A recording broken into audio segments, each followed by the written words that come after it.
Hello, friends, and welcome to the Weekend Catch-Up Club, the coffee morning show brought to you live every Saturday, direct to Facebook and Twitch, and available later on demand at youtube.com/gamertagged and podcast services. Grab yourselves a drink, maybe some snacks, and hang out with us for just a little bit, because joining me today is the creative director of the award-winning studio Polygon Treehouse. Alex, Hello. Welcome to the show. Thank you very much, and thanks for the warm welcome. Yeah, no, it's nice to be here. Nice to have a chat. It's wonderful. Can you give everybody the full introduction to yourself and to Polygon Treehouse, and of course the wonderful little indie game that you have been winning some awards for? Yeah, sure. So my name's Alex, and a few years ago now, me and my friend Tom, we were both art directors at Sony at PlayStation, and so our studio went pop, and we decided to go indie, and so we founded Polygon Treehouse, and we were really kind of our mission we set ourselves was to make art-led, non-violent narrative games, and for our first title, we wanted to look at the kind of classic adventure games we really enjoyed growing up and look at modernizing them for today's audience and kind of doing our take on what those games could be. And the spawn of that idea was Rookie, which came out last summer on PC and then in October on Switch. And yeah, we've been really pleased with the reaction to it. It's, like I said, it's been winning some awards. It was nominated for a couple of BAFTAs and at the Game Awards. So yeah, we didn't really think. Obviously, we hoped it would do well. We weren't quite prepared for the impact it has made. So yeah, that's a nice situation to be in. Absolutely. I'm noticing the little cushion plushie in the background there of one of the characters from Rookie. I've got to get my hands on one of those. Where can I get one of those? So weirdly, one of my friends gave me a very odd shaped package one Christmas and said, like, don't open this. You must open it another time. So yeah, that was a few years ago now. Yeah, so it's a one off, but his eyes do follow you around the room. It's a bit creepy. So I've been playing a little bit of Rookie. I've only played about the first hour or so. I'm eager to get back to it, but it immediately just captivated me. I thought it was utterly beautiful, utterly wonderful so far, and I can't wait to play more of it. And you're absolutely right, it does feel like a classic point and click adventure game but modernized, and that is coming through even in the first opening hour. And what is also really striking me is just how beautiful the art style is, how beautiful the animation work is, and the story building so far as well, setting the scene, building up to something weird going on with the little brother seeing monsters and things like that, and then of course the big kind of reveal thing happening in that opening hour. Tell me about the process to establishing, like, to nailing down, first of all, what type of game that you want to make as a new studio, as a new team, and then like moving that forward into a production standpoint, and then seeing it coming together, knowing that you're on the right track. Because I've heard that game development is pretty damn hard, and you've made quite a beautiful game. Yeah, it's quite hard. Yeah, it's very hard. I'm guessing. Firstly, of like what type of game we wanted to make. I think obviously talked about making this a non-violent game. I think that was probably a reaction to the games that we'd made during our past at PlayStation, which we really enjoyed working at PlayStation, and definitely the kind of foundation knowledge and experience that it gave us was essential to what we're doing now. We've worked a lot on the Killzone series, especially in the latter period of our time at Sony. Yeah. And so I think as we're getting a bit older and you see everything that's going on in the world, we were really keen to have a studio that makes non-violent games, and also like games that are really, really colourful and more stylized. That obviously in big studios the push towards photorealism, and we wanted to do something that was more stylized and characterful. So in some ways, the very first thing we had before even founding the studio, when we were talking about founding the studio, was that vision of non-violent narrative games. That was kind of like the foundation stone. And in some ways it's really, really hard to know what do you make. The possibilities are endless. And so we always like to work by putting a few sticks in the sand. I mean, like, right, we're going to modernize a classic adventure game, do our take on that. What does that look like? And having some of those kind of sticks in the sand helps you to then go, okay, right, that's a given, that's a known. Okay, right, we're exploring this area now. And it means then rather like all the games you could possibly make in all the genres, then you're only looking at this area, and then so gradually you'll kind of mine down. Focus a bit more. Yeah, absolutely, because it can be quite overwhelming. There's just so many possibilities, and that's also the really exciting things about indie games development and game development in general. But it is like part of the challenge of like so much stuff. How do we decide what we're doing? And then from that point of like, okay, we're going to focus on this. It was then about setting and like what the story was, and we had a few different settings and a few different ideas for what you'd be doing in the game. But basically, as soon as Tom stumbled across Scandinavian folklore, and that was more the kind of the folklore than the gods. It was like the kind of monsters and the creatures from the lakes and the forests. They were the ones we kind of went, oh, that's really exciting. They were so strange and beguiling that we really other stuff faded away in the background. And I think that's me and him have worked together for a very long time. I think you have that correct understanding. I think when you know it's the thing, you kind of know, and the other ones went away very quickly. It's like, okay, cool. So that was it, like the kind of Scandinavian folklore paired with this modern adventure game was our kind of jumping off point. Yeah, it struck me as an interesting take, because I would imagine it'd be quite easy to maybe fall into the like the Norse mythology kind of stuff and leaning into that, whereas you went into the folklore, which I thought was just really interesting and therefore instantly different. I also reminded me a little bit of the movie Where the Wild Things Are. It's that kind of vibe as well. I was kind of getting from it. I mean, I know I'm only very, very early in the game, but it's like that instantly kind of clicked with that. I thought, yeah, like big creatures and the folklore stories I really, really enjoyed. And already in the dialogue between Tomvi and Lars, it's very, very simple in terms of, I guess it's kind of voice acting and dialogue, but the writing and the expression is coming through so powerfully with just these little sound bites. That's what it kind of seems like at the moment. And it's affecting. It's really effective, really emotional. And for a non-violent game, you're almost maybe drawn in a lot more because of the audio design, audio direction, and because you're little children that are getting kind of like scared and trying to overcome like what is out there, what is this ginormous creature that's trying to. I'm trying not to give any spoilers away or talk too specifically, but yeah, it's so good, and I recommend it to as many people as possible to definitely check it out. But it's just how difficult was it to, I guess, to pitch that for like funding and things like that, to say we're not making a violent video game where everything is like a shooter or an action game or things like that, to say we want to do something different. We want to have this kind of conscious responsibility to have something that is more like a story-driven fairy tale fable kind of thing, but doesn't have any like violence in it. You're not shooting anything. You're not like hacking and slashing anything like that. I think people are like more and more receptive to new types of games, and I think we had quite a strong vision for the project. And basically, we'd worked up a demo, like a vertical slice demo, to demonstrate what it was all about. So, and we did that with the help of UK Games Fund. We managed to secure some funding early on from them, which really helped us bring other people onto the team to collaborate with, because it wasn't it's.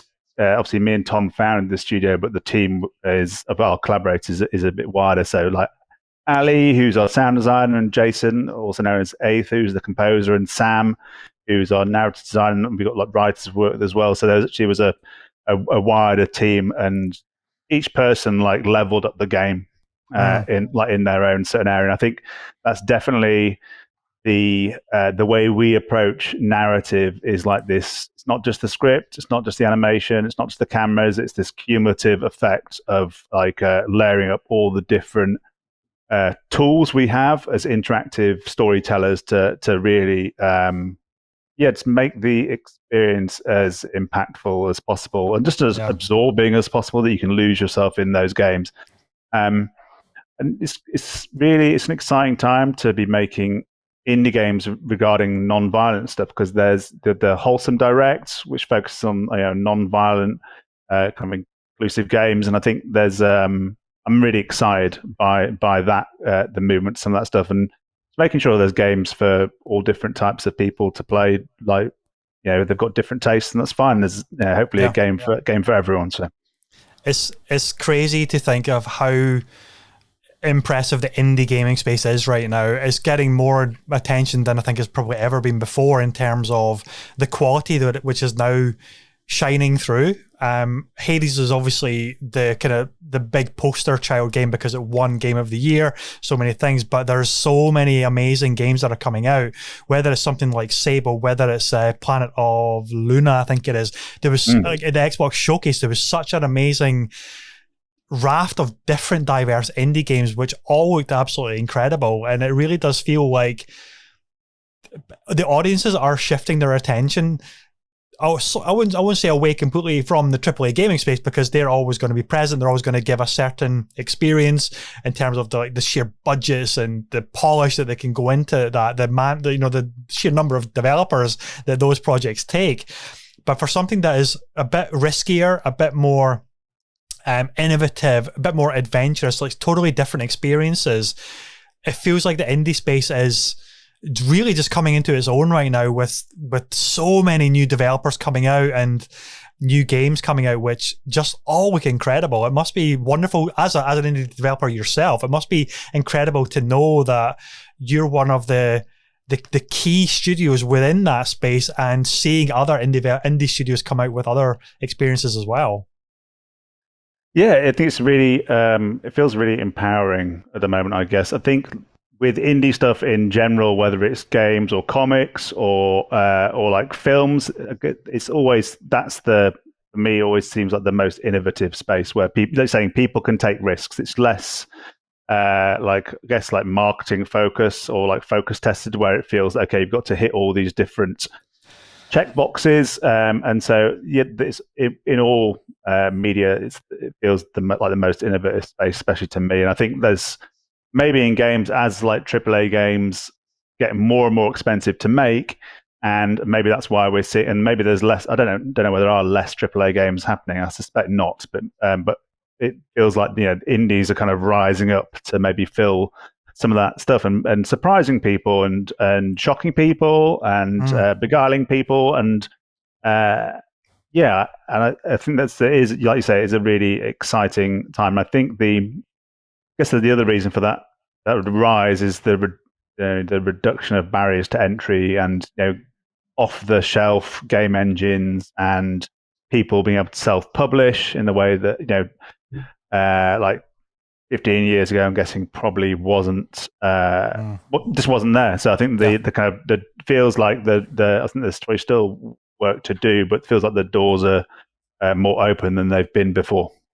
Yeah, you raise a great point with self-publishing. It's that barrier to get your creation out there seems to be so much more accessible, and that's maybe a key part in why we're seeing so many more like weird and wonderful creations that are actually hitting the platforms, which is obviously wonderful. And I keep raising things like Xbox Game Pass as well, as it's never been a better time to just experiment with games without necessarily a massive fear of buying something, not enjoying it.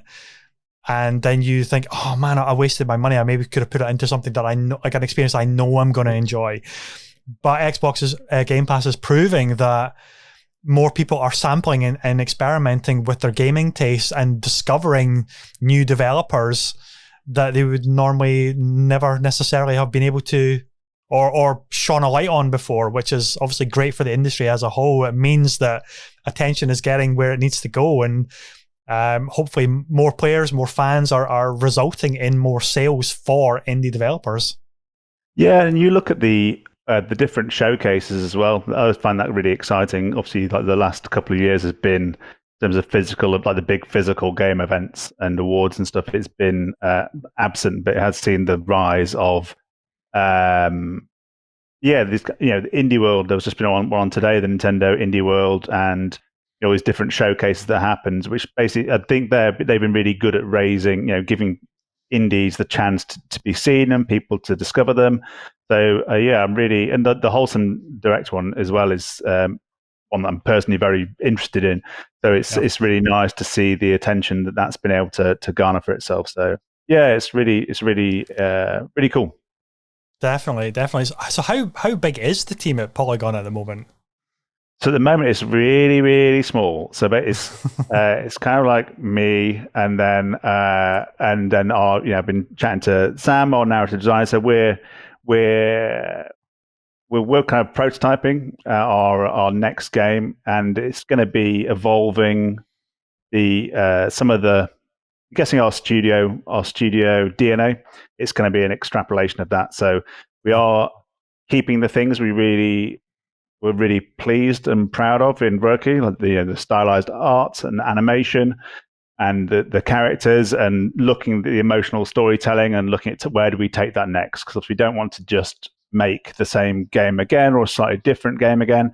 We want to look where we're going to take our studio and our vision next. So it's a really exciting time, and I'm really excited about what we're doing. Obviously, we have to keep pretty secretive about it. Of Um, course.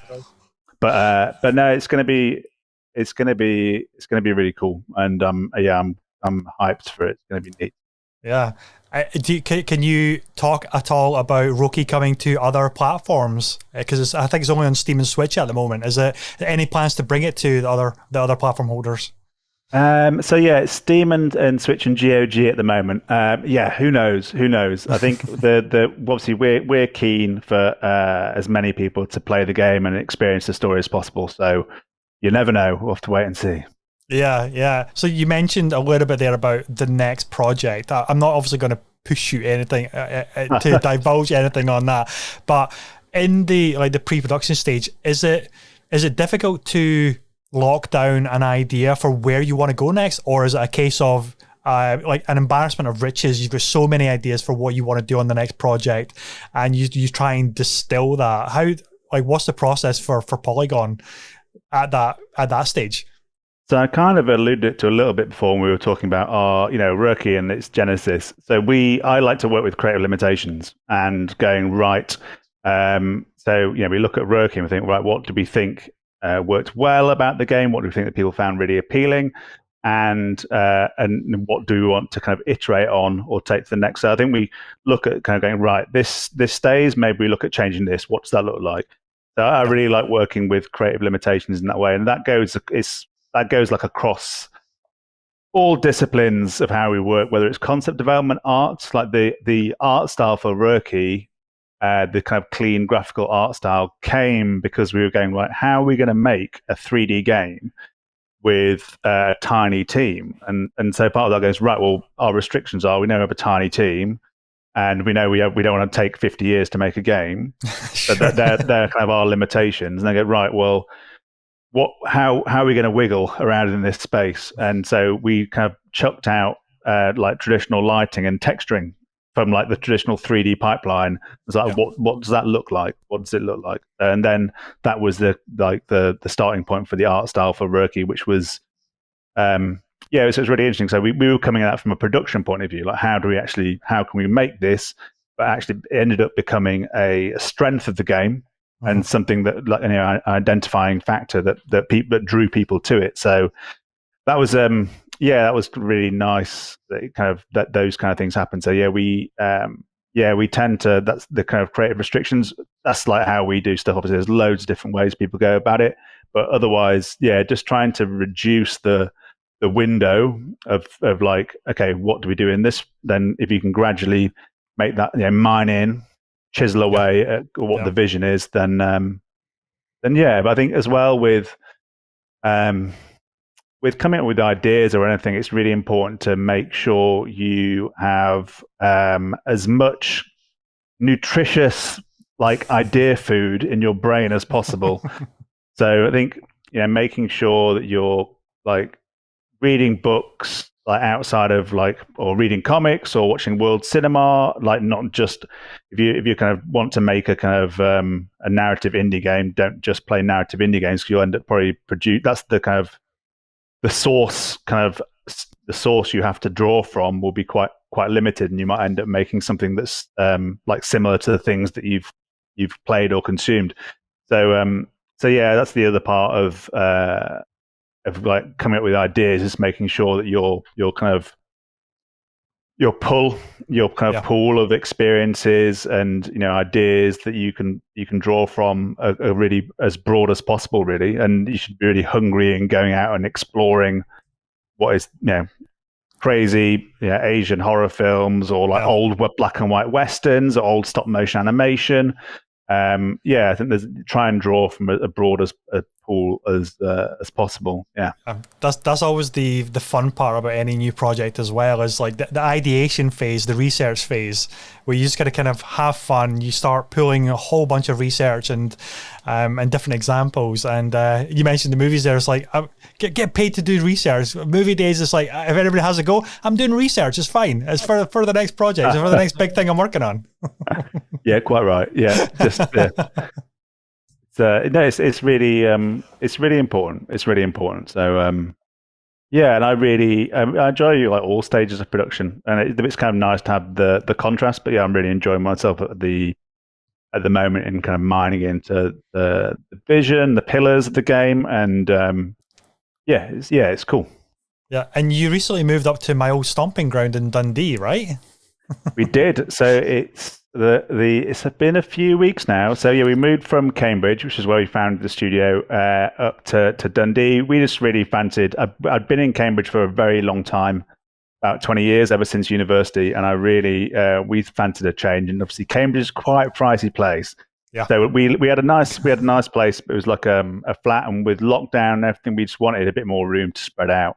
And Cambridge is also really flat, like the countryside. Yeah. I'm originally from Sheffield, so I'm kind of a fan of hills, and so that was a few things aligned, and we just went, that's, and there's a great like video game scene up here, lots of different developers, so we thought, let's go for it. And so far, we're absolutely loving it. Everyone's been super friendly, and there's like really lots of breathtaking walks of like beaches or forests or mountains, all on our doorstep. So my legs are still getting used to it, but it's really cool. I can imagine that's such a different environment to be exposed to as well, which is obviously wonderful. It's food for the soul when you get to just see like mountains and hills and trees and coastline and everything like that. I can imagine it's, for a creative person, it's wonderful as well, rather than just the constant flat. As beautiful as Cambridge is, it's nice to have that change of scenery. Yeah, and I think the like being outside, I think always like to try and spend time away from screens, and I think it's really important to lead a balanced lifestyle, and especially when your work is creative, and with Rurky as well, we took a lot of inspiration from the wilderness, and we really enjoy being outdoors, and we did some field trips over to Oslo and some recording sessions. And I think that being inspired by nature's like fascinating. When you're trying to design a weird monster, you always like start, if you try and come up with the weirdest thing, and you'll find something weirder in nature. It's a really great it's a great place to draw inspiration from, and just also it's good to have breathing space whenever I kind of hit a problem that I'm trying to solve, whether it's like a artistic problem or a technical problem. Always like go and have a break, go and have a walk, go down to the beach, and it'll tend to resolve itself. I think like trying to brute force solutions. I mean, it may just be like that's how my brain works, and other people's brains may be different, but it works for me. So 100%. It's too easy to be stuck at your desk and trying to, as you say, brute force through the problem. And just taking a few minutes away or an hour for a walk can just be this incredible release to either just think differently, and then a solution might come to you. It's like an aha moment, or just to get away and just try and release some of that stress. It's hugely important to not get bogged down in being at your desk all the time to try and be so productive that you think you're not being productive if you're away from your desk. There's other types of productivity that can be gained just by walking around, by going for a jog, walking the dog, taking some photographs, like going out there with a camera lens to look at the environment differently. There's so many different ways just to get away from the desk to be more efficient as well. There's lots of things that can be done. Yeah, and it's healthy as well. Like obviously from a physical point of view, from a mental point of view, it's really important. And again, it will it's important to live. Obviously it's been difficult for everyone to live over the last few years. But I think we're talking about being able to draw from things you've seen or read or watched, and actually if you have experiences in your own life you can draw from. I think with the emotional storytelling aspects of games, living a rich life makes me sound really self-important, but it's just being able to draw on your own life experiences. Because I think when you're trying to make something that people can connect with and resonates with people, it's important to be able to kind of draw from your experience of your past or people that you've known growing up and their experiences, and being able to put that into games. And also, like, same for our collaborators, right? They'll have their own experiences that they'll bring to the table that maybe not even consciously will come out as part of the creative process. So yeah. Do you have many external collaborators, or are you mostly just the core kind of team within Dundee? So in Dundee is just me at the moment. So we've quite a lot of our. I think its biggest, like the rookie team, was maybe about 8. So actually Jason, also known as Aether, is our composer. He's actually not too far away. He's in Scotland, and we're going to be working with him again. He was really awesome on rookie, and the score has quite rightly won lots of accolades for him. And it's really, we knew we wanted to have not an orchestral sound. We knew we kind of, again, looking at creative limitations, we went, right, we don't want Danny Elfman. That's what we don't want. Sure. And that was in some ways, not because we don't like some of his music. I remember really earlier at university really enjoying all the kind of the scores he did, but it was mainly because we were coming from Sony and we didn't want to be associated with Medieval in any way, the franchise, the game. And that was because that had come from the Cambridge studio before we actually had started working there. So I think me and Tom had done some work on the PSP version.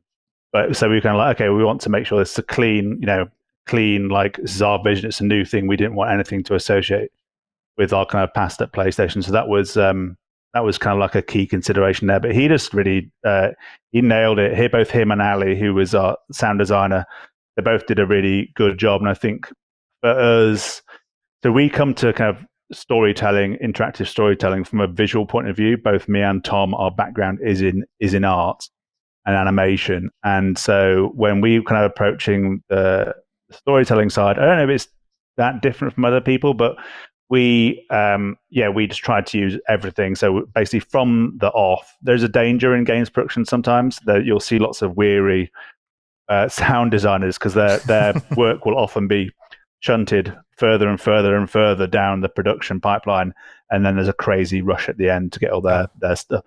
So we didn't want to do that.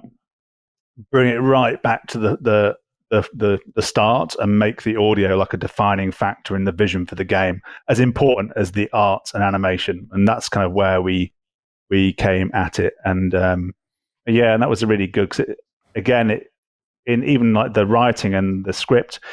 So with the kind of writing of the scripts, we collaborated with Danny and Sam and later on Emma, who came on with the project for a bit. There's like quite a lot of people that we've worked with at various points in the project.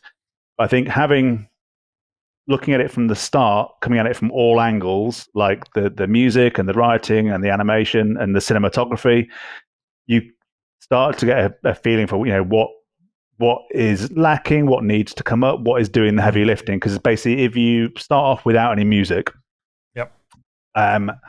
Then you'll try and do much, much more in the animation or in the writing, because there's the music's not there to carry some of the emotion. So and it's really fascinating just to try stuff. I think when we were looking at the music to start off with, we didn't know.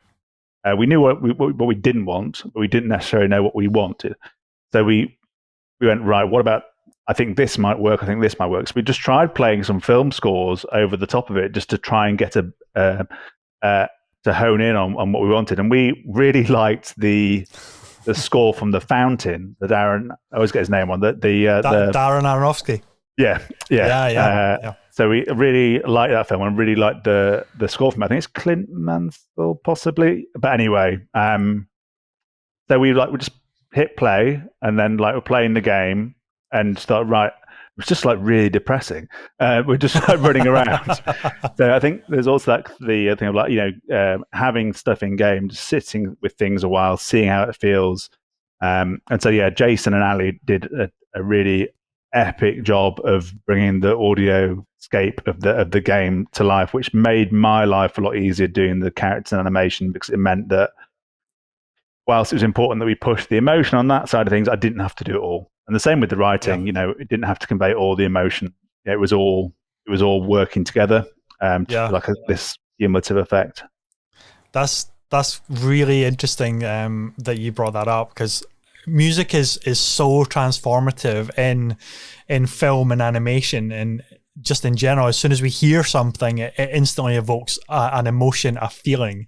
Can you talk about the first time where you had heard the score fitting with the story and with the game, and what that felt like to elevate what you as a team had created? Did it give you goosebumps? Were you giddy at the feeling of, okay, this is really coming together now that we can hear the score overlaid into a particular scene? Yeah, I think as creatives, we all probably have our moments of doubt, and I think, and obviously you're playing games and you're playing finished games, and so you come back to work on your own work in progress, and it's like, it's you start to feel a bit self-conscious maybe about, is this any good? How's it going to be? And I think it definitely, when the music starts to come in and underpin stuff, suddenly everything takes a massive leap in how it feels in terms of the quality and the experience. And I think one of the big ones for me was when we did the voice recording sessions with Ingvild, who's the actress who plays Tuve, and because basically we'd done some tests, I recorded it myself on my phone, and just to try and work out the emote system that we use, because like you were saying, it's not fully voiced. We have this library of different emotes that we tag each dialogue line with. And so we'd spent some time experimenting how that would work and what it would bring. We did loads of tests. With Ali, we tested maybe each character should have their own musical instrument. So when when Henrik talks like a guitar plays, and so we were trying to, but we liked that, but then it kind of it didn't have the human impact of the emote system. So and we did tests with some of our Scandinavian friends to see whether we get their accents coming through. Because even though it's not fully voiced, we still wanted that extra subtle, intonation or little phrases, or just just getting that extra ingredient to help build up the sense of place in the game. That the game is set in a Scandinavian place, even though it's not a specific country. But so when we did, we were going, right, well, we need to find Tuve, who is the actress to voice her, and we had a tip to talk to Ingvild, and when we were delighted she agreed to do it. And when we did the first session with her, we were just, all of us, I think, even from the first line that she recorded, we were just so blown away and instantly knew, even before it was slotted into game, that it was going to have a seismic effect on just on her as a character. And I think the fact that I wasn't really nervous about making a game where the protagonist is a child until I think it was leading up to development. There was an article that was saying And remarkably, this is like a non-annoying video game child. And I was like, oh yeah, that's probably quite risky. But I think a lot of that credit goes to Ingvild and her performance. She brings such spirit and warmth to the character. I think it definitely really brings it to life. So there's been a few of those moments where it's like, okay, great. And it's important to do some of those things, as early as you can, because like I said, otherwise it's kind of hard to know what needs to be punched up. Yeah. That's actually a really interesting article to bring up, because historically we think of children as characters to be kind of quite annoying, but that's usually because they're maybe not necessarily done very well, or there's like an escort mission, or you have to constantly look after somebody and like micromanage a character as a gameplay mechanic, and it becomes kind of frustrating. But more and more recently, we're seeing like really amazing examples, whether it is Ellie from The Last of Us, which is this kind of self-sufficient character, or it's Amicia de Rune from A Plague Tale: Innocence, where very capable character, very, very well written, very well acted. And Tuve is also capable and makes you feel emotion. The fact that she's a child necessarily kind of floats away, and that you're just constantly transported and immersed into the character's journey, regardless of necessarily their age. But it's not this annoying character. It's actually just a very, very good, well-written character that you get to play as. Yeah, I think we were really. I think her character, like at the start of the genesis of the game, and this idea about folklore, we really like the idea of actually, that she was going to rescue her brother from the monster. And I think the fact that we wanted her as a child, because part of the game is meeting these monsters and looking past their monstrous appearance and like seeing the humanity underneath, and like almost helping them with their issues, whether sometimes they want to be helped or not. And I think having her as a child is, her eyes aren't clouded by years. That she can go and look past the initial kind of hideous appearance of some of these creatures, and connect with them on a human level, even if they aren't human, and help them out with what they're struggling with. And then, in turn, they will then help her find a path deeper into the forest. So, and actually, one thing I remembered.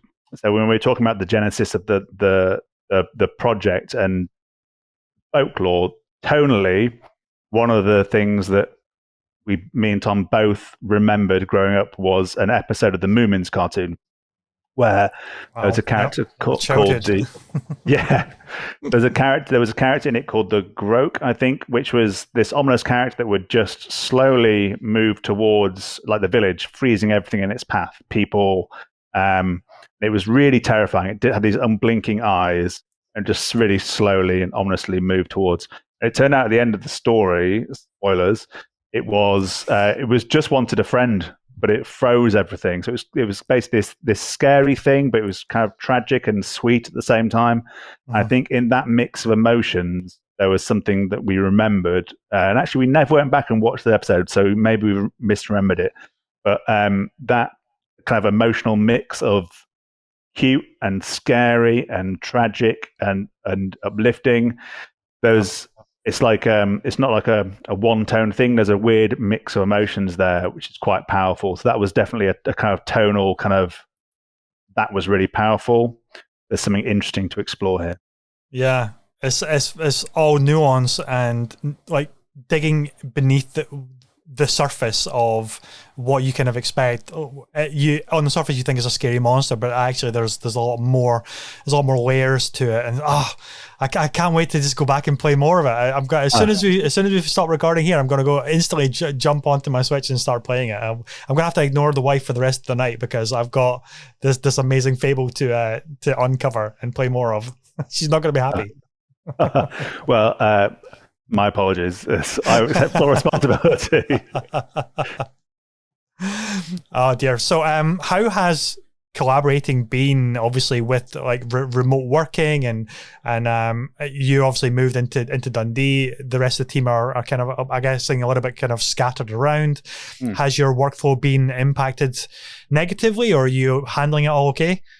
So we've actually been very unaffected. So even before COVID happened, we were all working remotely. Obviously, as indies, it's important that we take care of the business side of things as well and keep our costs down. So we all basically worked from our own spaces, whether it's spare rooms or studios, and then we would get together every once in a while for like a design day or a story day. We would go and drink too much coffee in a place in Cambridge and actually have some face-to-face time. So actually that side of things didn't change that much. We still carried on working as we were, which kind of in some ways makes you look at your life choices. But actually we were very thankful not to be disrupted, because obviously lots of people's livelihoods and work has been. So I think we were very grateful for that. In some ways, the remote working stuff is good for us. It means we can collaborate with people from all over the world, from all over the country, and so that side of things is really, really powerful. That we can, our sound designer can be in Brighton or the Cotswolds. Our composer can be in Scotland. Someone can be in Norfolk. That's really, really nice. I think it means that it opens the doors for lots of different types of collaborations, which is a really good thing. Obviously, it's always nice to have face-to-face meetups and stuff like that. I mean, so a few weekends ago, I met Jason, our composer, for the first time, and that was the first time we'd actually met in person after working together for 3.5 years. So that was really cool. So yeah, I think having like a mix is good, and obviously now, hopefully, touch wood, if physical events, in-person events start coming back, so there's lots of people it'd be nice to meet and have a cup of tea with, and have a kind of face-to-face chat up, because I'm sure like everyone, people get fatigued by screens, and so yeah, I think it'd be nice to do some in-person events and stuff like that again, but I think when things are ready. So yeah, I hope so. I definitely hope so, because that's like the human connection is so important, especially just to see how each other are doing, or whether it is like the networking thing is just to have a blather, go for a drink with people, like informal chats about projects that are getting worked on, and just like shared passions of things it always feels too formal when you're doing it over a VC. Which is a shame, but that's obviously the climate that we're kind of in right now, and we are going to be for a little bit longer. But we're getting a little bit more a more safer environment in order to meet up in person, which is obviously wonderful as well.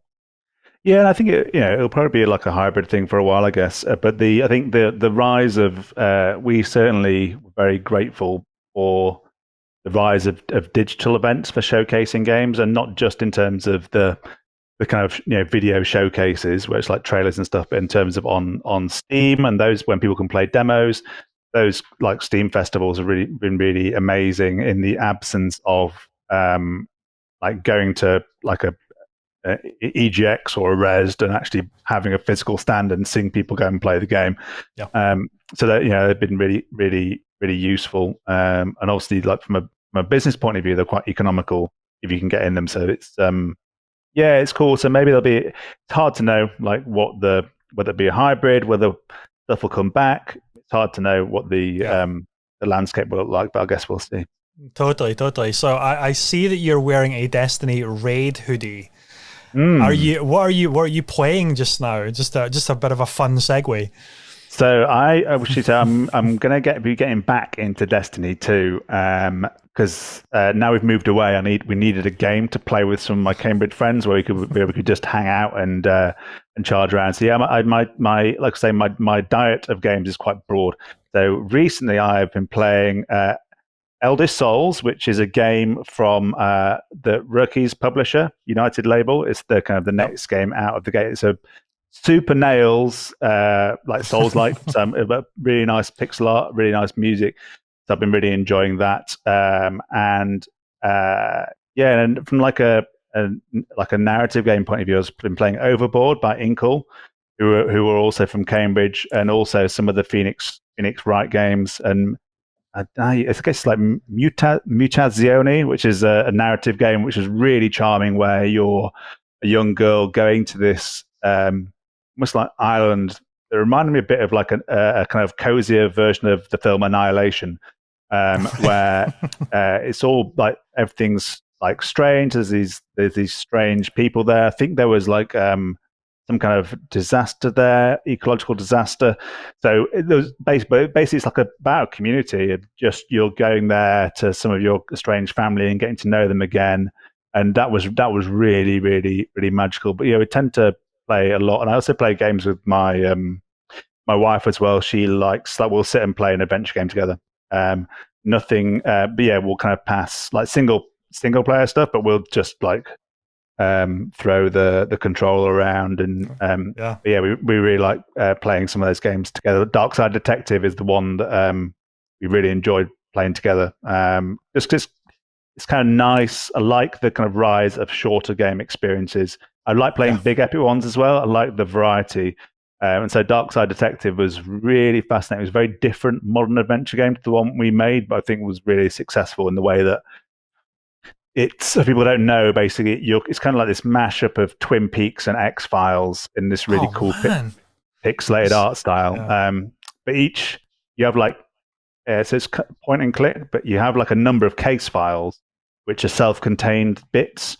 And each case file will maybe be like an hour, a couple of hours long. So you can play them in whatever order you want, I think. But that's a really nice way of playing, and they've got a great sense of humor and just really, really good. So and the Short Hike as well. I really like some of those short experiences.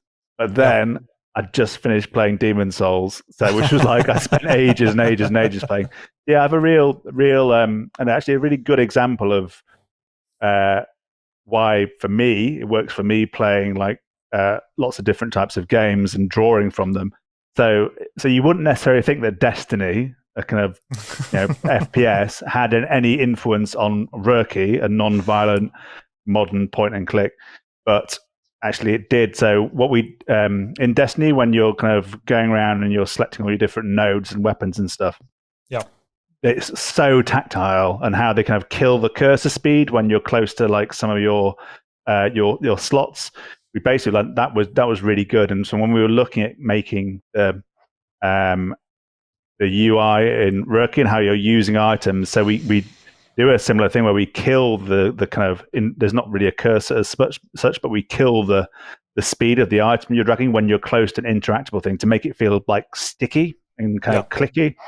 And that was like, okay, that came from my experience of going like, why does this feel so good?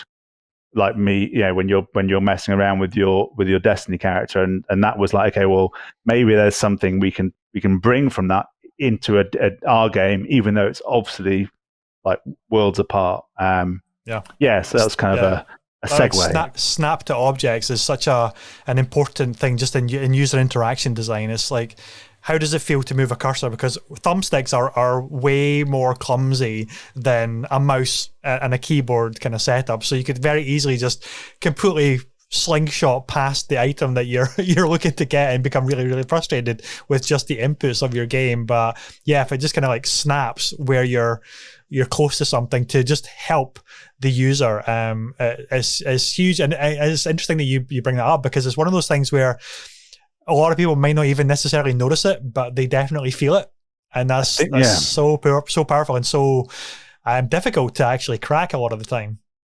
Yeah, and user testing is a big part of that, like, having people try out the game and see. And it goes for, we definitely wanted our game to feel as accessible as possible. And so, but still be a challenge. And that's the really difficult thing of how do you do that? So we tended to, puzzle design is really, really hard. So I think that was probably the biggest challenge of just like iterating on getting user test and feedback. There's a couple of underlying principles of like stuff should make sense in like a real world kind of way. You shouldn't have any weird weird abstractions or jumps of logic, because then there's just no way of knowing. And the other one was basically we had this character called the actually well, you've not got to you've not got to yet, so I won't give too much info. We have something in the game world you can go and talk to that at certain points will kind of give you some guidance on what you might do next. And that's an optional thing. And also there's a journal where Tuva will make notes of what she's doing, which you can then go back and sift through if you're kind of looking at what to do next. I think allowing people to kind of play in a way that they want to, and different people want to play in different ways. Some people will go and like pore over all the journal entries and the lore, whereas other people will sort of charge through the game. We've seen like there's some massive differences in playtime in the game. Like some people will take some people will be like 9 hours and done. Some people will be like 15 hours. Some of people have spent like 40 hours doing a playthrough of the game. So it's been different people, and allowing people the freedom to where you can and within certain parameters play in different ways is nice. But we tried to. One of the other kind of mantras we would chant to ourselves was the frustration-free adventure, which I think I'm not sure if we nailed entirely. I think it's probably an impossible one to nail for absolutely every single person that plays the game, but we did our best, and I think we got a long way there. And that was in terms of like puzzle design, character control, like the kind of under the hood quality of life stuff, like the snappable objects, and also the being able to flash the interactable things in a scene. We tried really, really hard, and I think for the next game we'll take that further. Obviously, we've had the learning experience of Rookie, and so it's we're looking at like post-mortems of which for people that don't know, it sounds quite sinister. It's basically looking at the just looking back at the game and like analyzing it after the dust has settled and going, right, well, how could we improve on this? What went wrong here? Why did it go wrong? Or like this was good. Why was it good? Because sometimes these things need examining after the fact. Because when the game on the lead up to launch, we were like, right, this is a game. It's about going into the wilderness and meeting these folklore creatures. It's almost like a dark fairy tale, and that's the thing that's the thing that people will take away. That's the biggest kind of thing that people will take away from this game. And we obviously spent a lot of time and effort on the underpinning story and the story of Tuva and her family. And but we were surprised on launch how much that rose to the surface. The emotional storytelling side of it, and I'm pretty sure that's the reason why it got nominated for BAFTAs and the Game Awards and won loads of Aggies and other stuff. Is that side of things really resonated with a lot of people more than we expected it to. Obviously, you'd kind of always hope. You put a lot of love in something, hoping that it will hit home, but we didn't expect it to land as that side of things to land as strongly as it did. So that's been a really fascinating one for us, and I think we're learning the whole time. I think it's really important to keep on learning. Even if you're getting longer in the tooth, like I am, it's always important to keep on asking questions, keep on investigating and digging in, and being really eager to find out why and to push things and to learn new stuff. I think it's fascinating. I think it's totally so you mentioned just earlier there about the puzzle designs and mechanics in the game. How difficult is it to puzzle design in general? It strikes me as being really, really difficult because there's so much expectation of all the games that have come before that any particular gamer has played. So you have to go in knowing that they've either got a really great grasp of puzzle mechanics and what's kind of expected and what maybe the solution might already be, but you've also got a spectrum which maybe don't know anything about puzzle games, and maybe this is their first puzzle game. How challenging is it then to do something that is satisfying, that doesn't completely throw up a roadblock and you're stuck for hours and then you've lost all emotional momentum of the game and the narrative, but also that's not too easy, that it solves it for you? and striking that balance. That, I mean, you mentioned it as if it makes sense in like a real world kind of context, then that is obviously a big driver for puzzle design. But how challenging is it to actually hit that balance of satisfying but not too easy, but not too difficult, and keeping momentum of the flow of the game as well? It's like so hard. It's the short answer. It's so hard, and that is probably the biggest challenge that was in the game. And there's a number of things. Obviously, we talked on the kind of things trying to make things have real world logic is one of them. I think also like so kind of in world tutorials that basically like the kind of difficulty curve that if you can like gradually teach people, okay, this is just a single item thing, here you can do this, here you can do something different.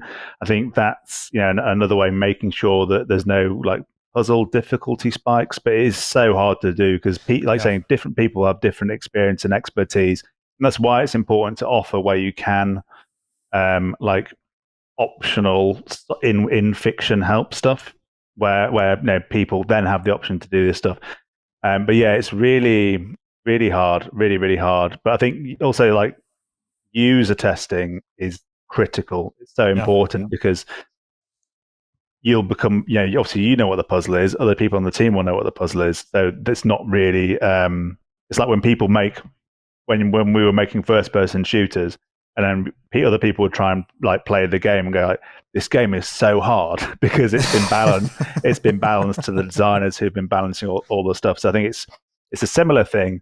And but yeah, use testing, like testing as my friend Pete, who we were with at Sony, he went off to work at Naughty Dog, and he was on The Last of Us 2, and he gave me some really awesome advice like throughout development. But the kind of the one that really sticks in my brain was like need to use test as soon as you can, even if it's massively uncomfortable.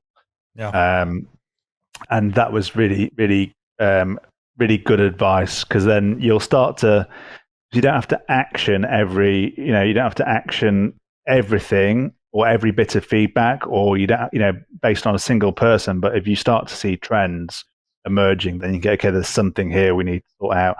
And so that's been really good for us. And so and we did like there was some mock reviews that happened like a ways out from launch that allowed us to look at the game again in a different light and what we want to tweak. But I think that you can't make games in a vacuum, or maybe you can, and we're just not good enough to do it. But for us, like we need the user testing is really important. Yeah, one of the early puzzles I really I thought I actually kind of loved it. Actually, it was kind of hidden like a tutorial, but it was a little bit of a puzzle as well. And that in itself I thought was really nice, because it was like, hey, here's a tutorial. So that is a whole other thing, which was obviously great. But the character at the very beginning, it's not really a spoiler, but you have to make some dinner, and it's a case of, okay, you need all there is eggs. So I was thinking, okay, where are the eggs going to be? Oh, the fridge, because you keep eggs in the fridge. So you go over to the fridge, and then I found a frying pan. It was hanging up on the wall. So that was another kind of part of the puzzle. And then I immediately tried to put the egg in the frying pan in my inventory, and it didn't work. I thought, what am I doing wrong here? And then I thought about it. It's like, oh, of course, I'll have to heat the pan up first on the hob, and then you put the eggs in the frying pan. It's like, it's the way it just kind of elegantly teaches you like the practical process of the puzzle solving. I thought was really quite nicely done. So bravo to that. Yeah. Awesome. Yeah, and like for us as well, like one of the things we're really keen on in like holistic storytelling is that actually we should really be trying to the gameplay itself and the puzzles themselves should be part of the story we're telling. And the example there, as well as being it's like a Swiss Army knife of like it's doing this and this. So as well as like tutorializing to a certain extent, like how you play the game and how it works, it also is telling the story of why is this young girl making dinner for her brother? Where's her dad? What's he up to? And so I think that's something we tried to do as well, is actually the gameplay is a storytelling vehicle. I think we try and tell the story as much in gameplay and actually minimize cutscenes where we're taking control away from the player as as much as possible. So that's something as like a studio we're really, really keen on. Yeah. Yeah, it's really powerful when environmental storytelling can do a lot of that heavy lifting that you were talking about. It's not just, hey, here's a cutscene, here's a pop-up with lots of writing on the bottom that you have to kind of read through to set to, like narration in a movie. It grounds the plot to a standstill where it's like, okay, here comes the monologue to talk about everything. Everything is there in the environment for a reason, and is all feeding the player these beats, these emotional, these musical beats, these character building beats, narrative building beats, and it's really, really, I can't recommend enough at the moment because I'm really, really enjoying it. So viewers and listeners, go check out Roki. It's on the Switch, which is a great platform for a title such as this as well. I think we talk about like why is it not on Switch, like for so many games, but Roki being on Switch is just an excellent platform for it. But of course it's on Switch and GOG as well. Alex, thank you for joining me for the past hour. It's been absolutely wonderful chatting to you. So thank you for giving up your time this evening and having a good old blather about game development and the studio at Polygon Treehouse. You're very welcome. It's been good fun. And yeah, thanks for inviting me, and I hope everyone's enjoyed the chit chat. I do as well. So, ladies and gentlemen, this has been another great episode of the Weekend Catch-Up Club podcast. I'll be back next week with another amazing guest, and I hope I can corral Alex to come back as and when the next project is ready to talk about and to show off, because that would be amazing. I'm going to try and pester him like crazy just to try and make that happen. But anyway, that's it from me, everybody. Take care, and I'll be back next week. Bye-bye.